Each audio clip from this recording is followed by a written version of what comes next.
Driving into Manhattan will soon cost more than ever. As New York City plans to launch the nation's first congestion pricing program this spring, Staten Island's elected officials are launching a last-ditch effort to prevent the MTA from charging $15 to drivers entering Manhattan's central business district. You're still not eliminating the traffic. Again, you could be increasing it, or what's going to happen here. And if the MTA tells you this is going to happen, then you can bet it's going to happen, and you can bet it's going to be worse than they're saying. If they're admitting on a scale of 1 to 10, this is probably a 3 for you guys. You can bet on it being an 8. Yeah. And if you go on Jersey-bound Staten Island Expressway anytime after 3 o'clock in the afternoon on a weekday, you're already sitting in a parking lot. Now, can you imagine if what you say comes true, that you could have exponential number more because they want to beat the congestion toll?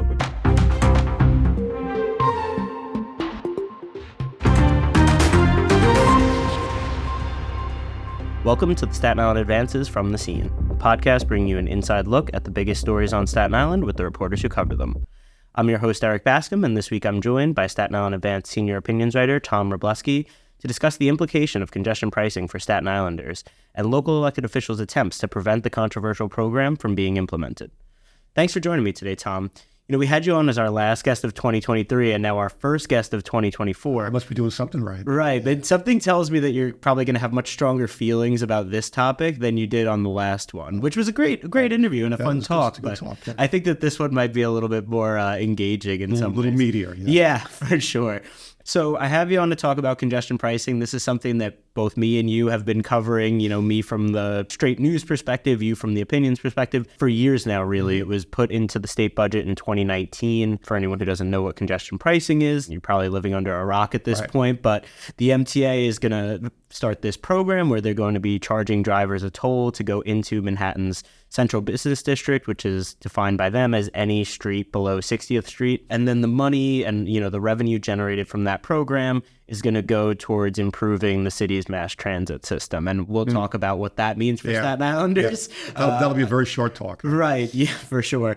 And so before we kind of get into it too much, I want to just kind of give an overview of what the tolling structure or proposed tolling structure looks like. They had this traffic mobility review board come together and come up with their recommendations in terms of what they should be charging people. And if they give an exemption for this, then it's going to be more expensive for that. And, they have this $1 billion a year threshold that's written into state law that they need to reach. So they needed to construct this tolling structure in a way that they believe or project that they will meet that each year. And so that was a months-long process. They finally gave their recommendation.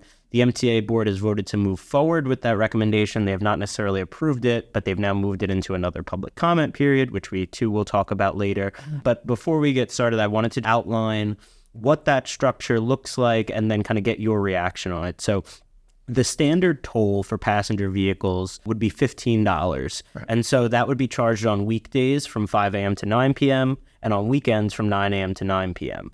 During those other hours, which they're considering overnight hours, the toll rates would be discounted by 75%. So that means it would be $3.75 for standard passenger vehicles. As we see with tolls on the bridges as well, they charge different rates for different types of vehicles. So small trucks, large trucks, they're going to be paying more because they argue that they contribute more to congestion and roadway deterioration and all of that kind of stuff. So small trucks, it would be $24, large trucks, $36. Motorcycles would be half the price, so they're actually $7.50. Buses are going to be free if they're providing, or exempt rather, if they're providing transit services, so they're not hitting their own buses, I guess, for those tolls. Darn. Right. Yeah. That somebody thought of that. Right, but then the other buses, like, the sightseeing buses or whatever it might be, Atlantic City buses. Those buses carrying college kids to competition. Right, so they're going to have the standard 24 for a smaller one, 36 for a larger one, same as the trucks, basically.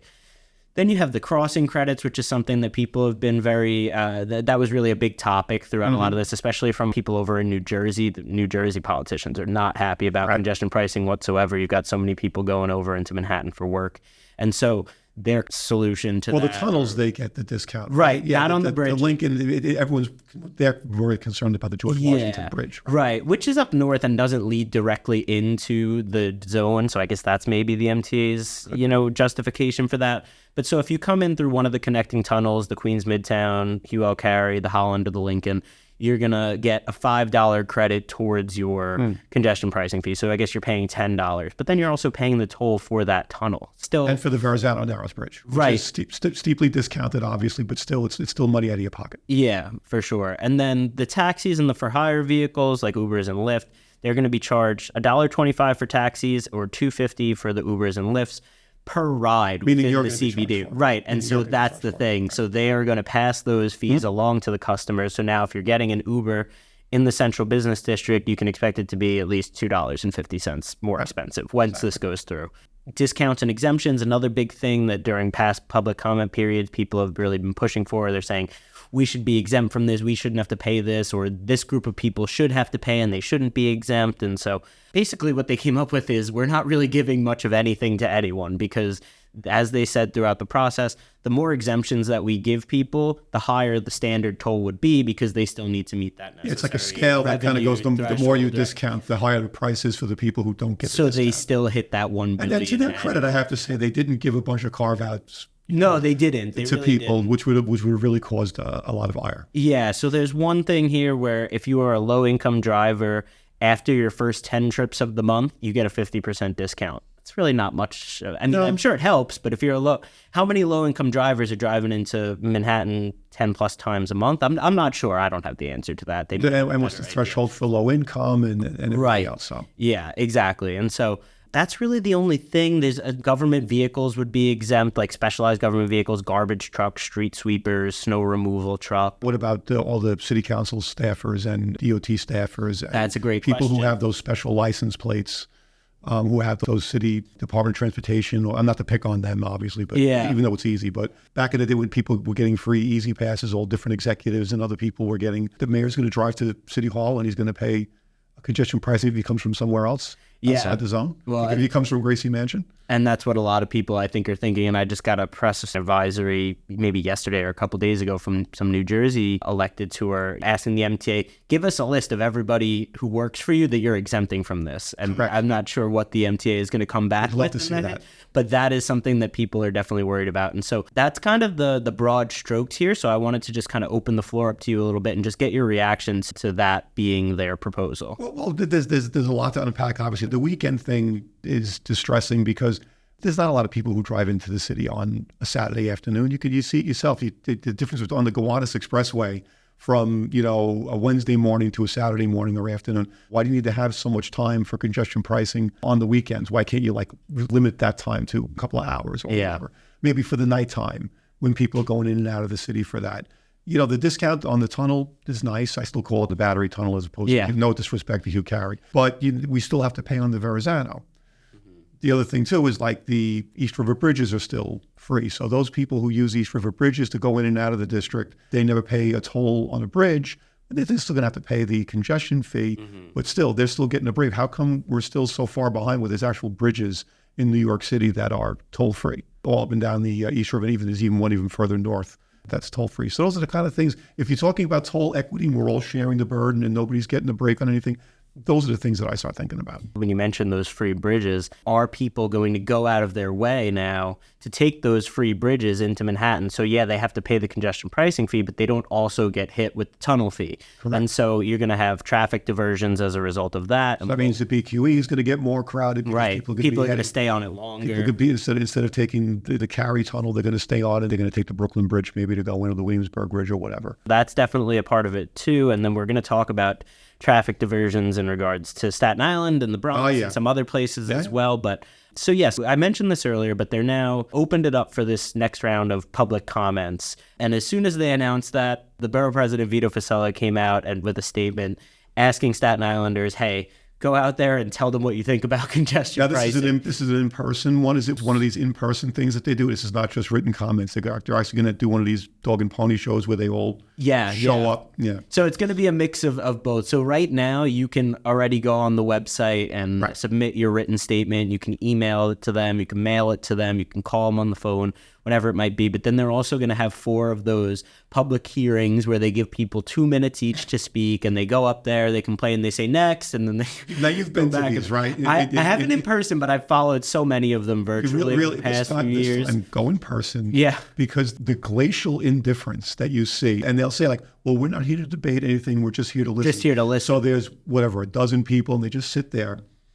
Yeah, the board just watches. You get all the bigwigs that come in. It's not just the underlings. Yeah. The actual people actually show up, to their credit. But then they just stare at you. Yeah. And that to me that's not a debate. I don't even know if they're listening. Yeah, they're like, okay, we're going to log all these comments and then we include them in our next document that we put out. That nobody reads. So if you do want to speak at these hearings, as the borough president would like as many Staten Islanders as possible to speak at these hearings, they're in late February and then early March. So there's Thursday, February 29th.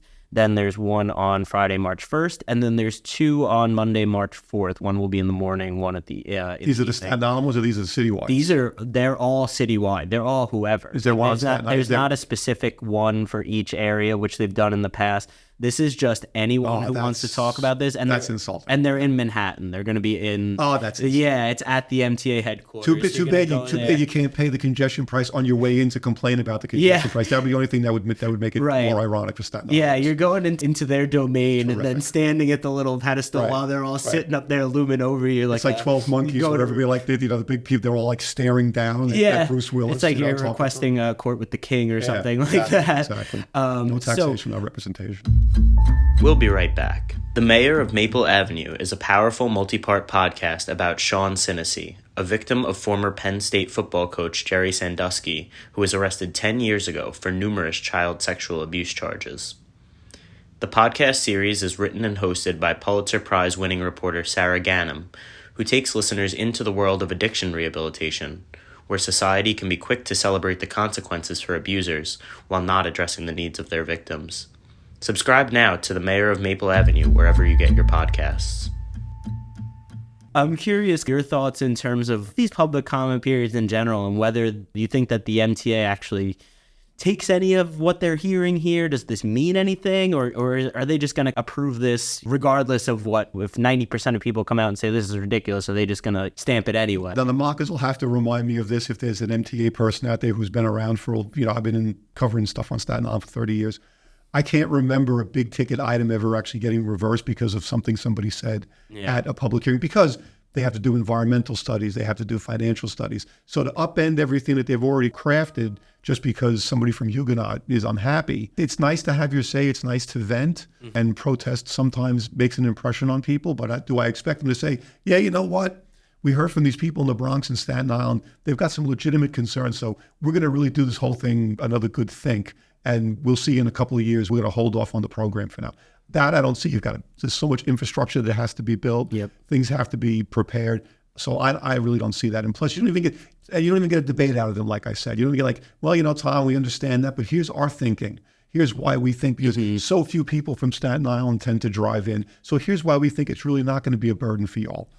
You don't even get the satisfaction of that. You just get like that kind of like that glacial indifference. I tend to agree with you there in terms of the public comment periods. I haven't, in my time covering transportation, seen a whole lot of change as a result of feedback. Sometimes they'll tweak things here or there, but I've never seen a project at this level scrapped as a result of public response to it. But we'd scream bloody murder if they didn't let us have a public comment. Right, anyway, exactly. And it's written into the state law and the federal law and all that, especially for projects of this size. So that's another part of what makes it feel a little procedural, because they are required to have these things. It's not like they really want to hear from us so bad that they went out of their way. But so we saw last week that Borough President Vito Fossella and the UFT, the teachers union, filed a federal lawsuit against the MTA, the USDOT, a couple other entities who are involved here, trying to block the program or prevent it from being implemented without any further study. As we were just saying, they're so far along at this point. Do we think that it might be a little too late, or is there actually anything here that could prevent them from implementation in the spring? Because they're looking at spring. I've heard May, I've heard June, but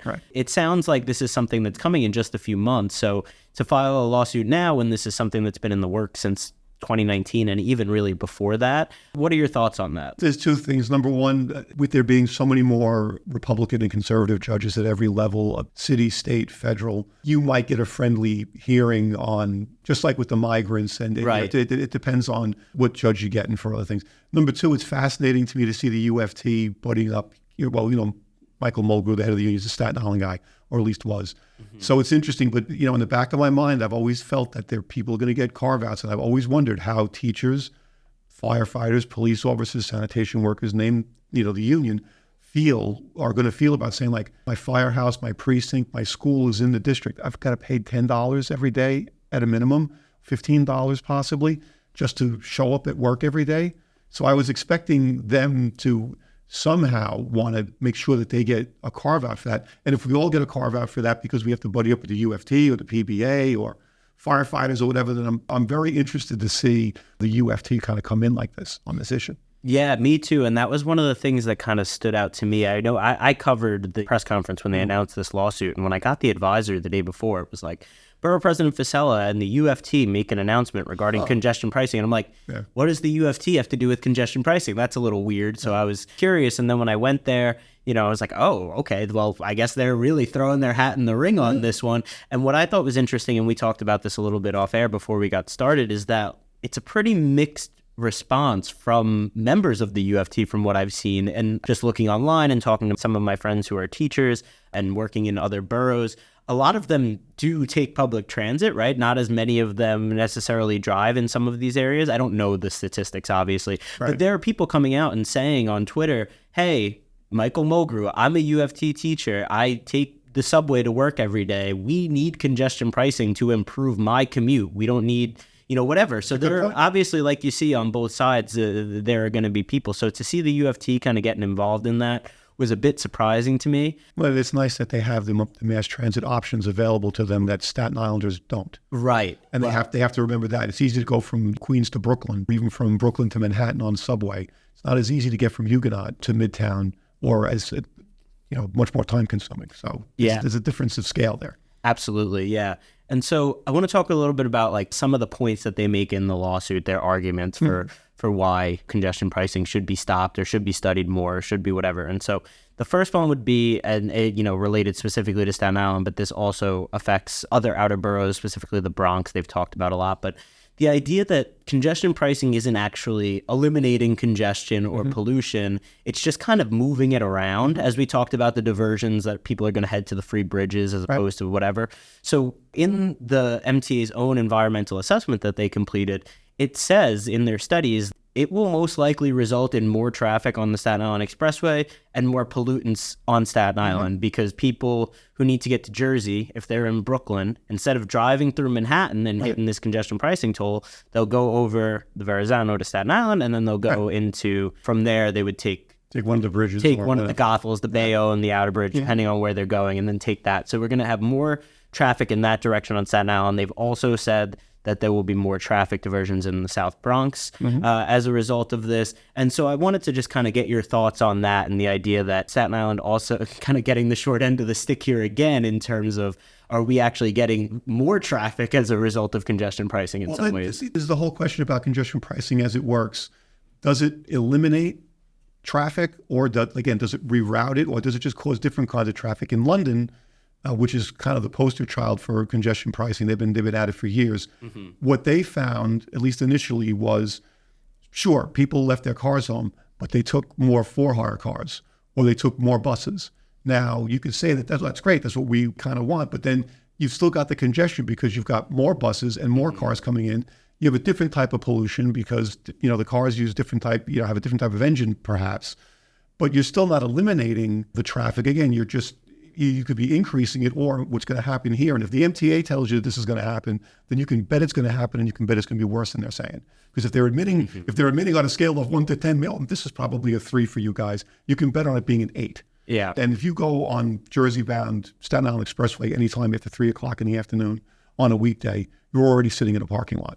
Now, can you imagine if what you say comes true, that you could have exponential number more because they want to beat the congestion toll? Exactly. And some of it, right, like there probably will be some reduction in personal vehicles as a result of it, right? That some people will decide instead of driving into work and driving into Manhattan, they're going to take the subway, they're going to take a bus, they're going to take a train, whatever it might be. So you may have less of that. They're projecting anywhere between 15 and 20% in terms of traffic reduction. We'll see. That seems a little optimistic to me. 20% fewer cars going into Manhattan on a daily basis. I think it's like 17 or something. 17% fewer cars.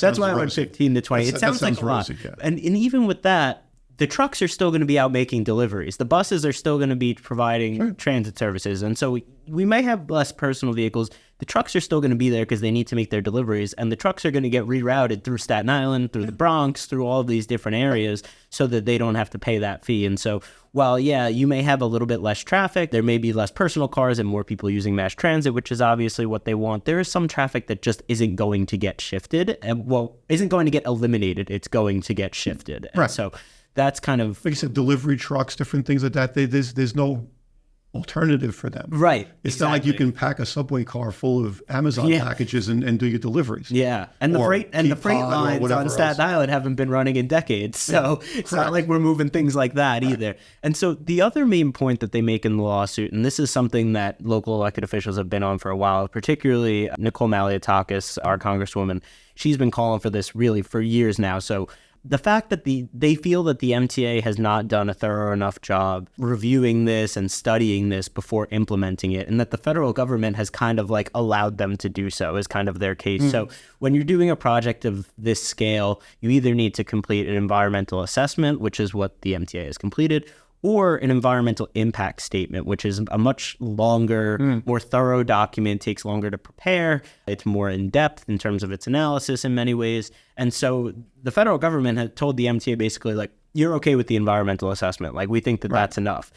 Maliotakis, other elected officials in Jersey and here on Staten Island, and now in the lawsuit are saying, like, hey, this is the first in the nation program. Like, we've never done congestion pricing here before. Don't you think we should study it a little more thoroughly and have the full implications before we, let this get implemented? And so that is kind of another one of their main points in the lawsuit. And so I kind of wanted to just get your reaction on that. I think we remember when Trump was president, the congestion pricing program was kind of slow walked in the Department of Transportation.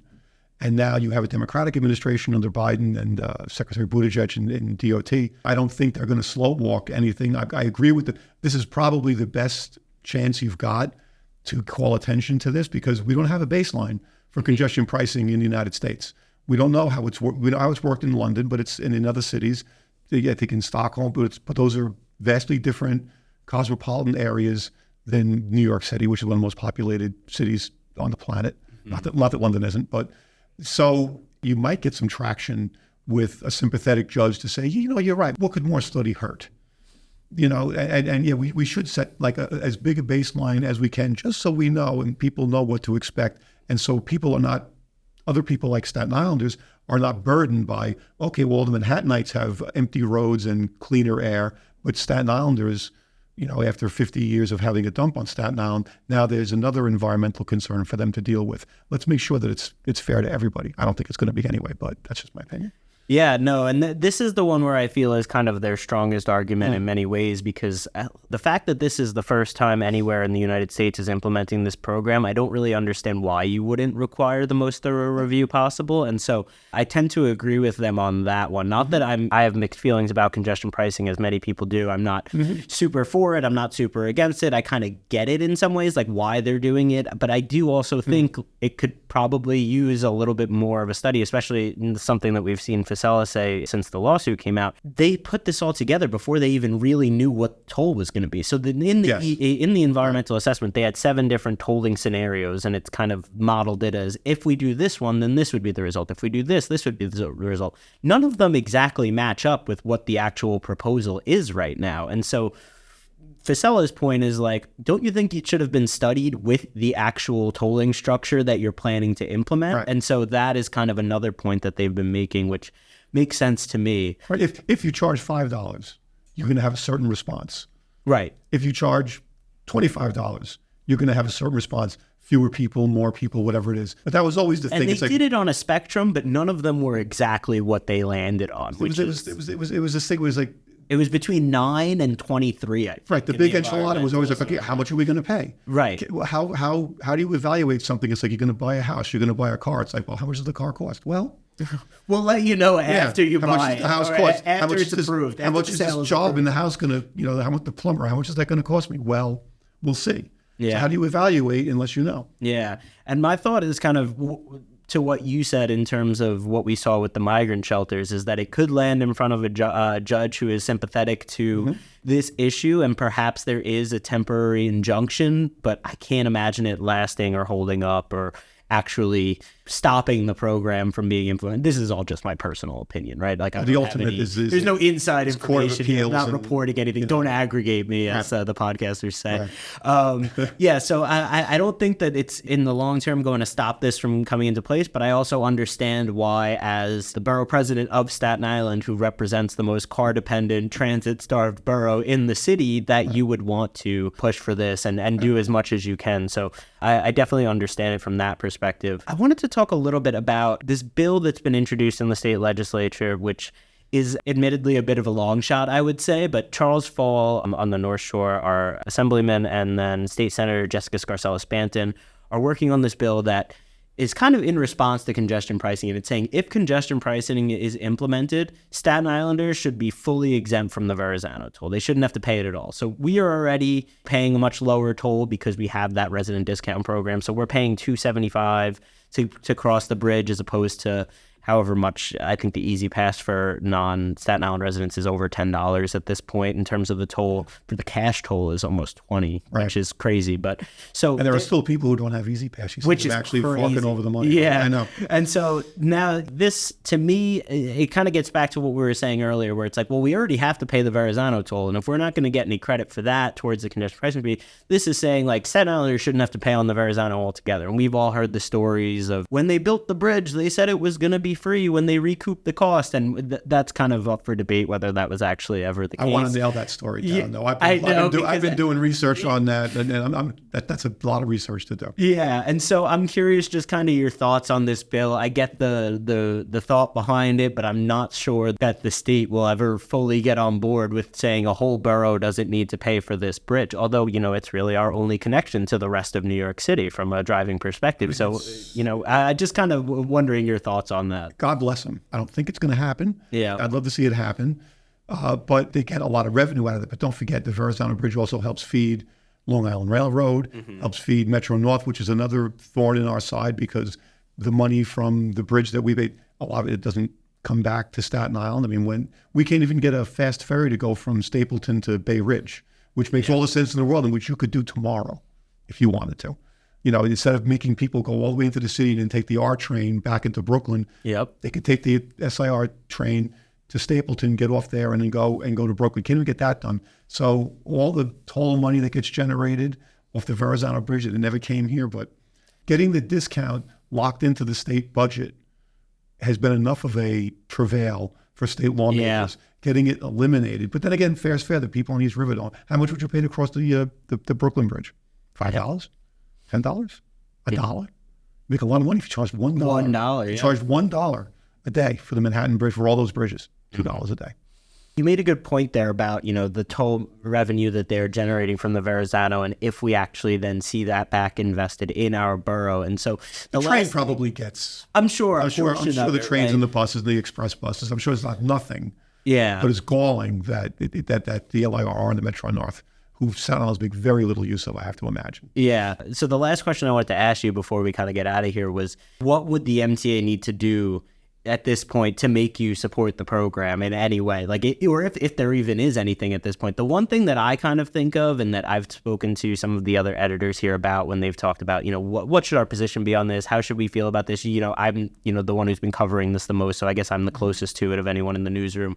And so my thing is that we should make sure that a percentage of the revenue goes to Staten Island specific projects, and we don't have that in writing anywhere, right? Basically right now they're like, oh, it's going to fund transit improvements, but it's going to be the 2nd Avenue subway. It's going to be Interborough Express. It's going to be all of these things happening in other boroughs, impacting residents of other places. And so it's not actually going to necessarily come back to Staten Islanders. We've seen projects here stalled in recent years, particularly since the pandemic. They had talked about a West Shore Light Rail, a North Shore Bus Rapid Transit. Another thing, Bus Rapid this Transit and that. was a couple of cans of paint. Right, yeah. Can't get that done. Right. And so my thing was, hey, if the MTA would commit and say all of the money that's generated through congestion pricing by Staten Island residents, because they know where the cars are registered. If you go through under the tolling thing and it says this car is registered in Staten Island, put that in a separate box and use that money to fund Staten Island specific projects. That's really the only thing in my mind that would move the needle for me, I guess. And so I'm curious if there's anything for you that would kind of do the same, or if you're just kind of out on it at this point. I mean, that would be great if we could actually track that, and if there was a specific project.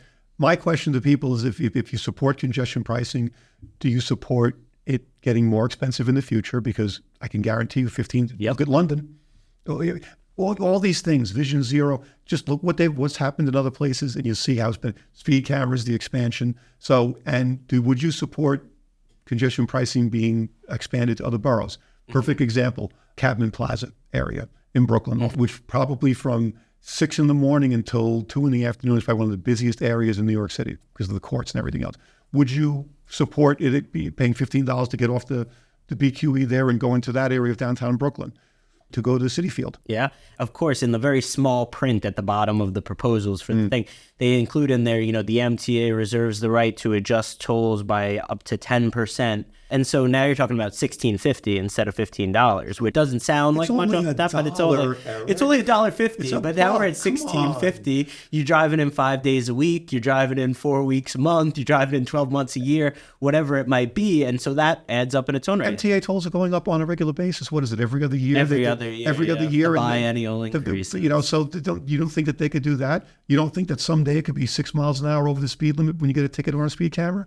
Yeah. These things change. And they expand, always. Absolutely. Well, thank you so much for joining me, Tom. It was a great conversation. This is one that I always enjoy talking to you about because it's something that, we've been covering for a long time here. You have lots of great thoughts on it. I think that those thoughts are shared by a lot of Staten Islanders. So I appreciate kind of everything you do and helping me talk about these transit stories. You're doing great work. Keep up the good work, Erik. Thank you.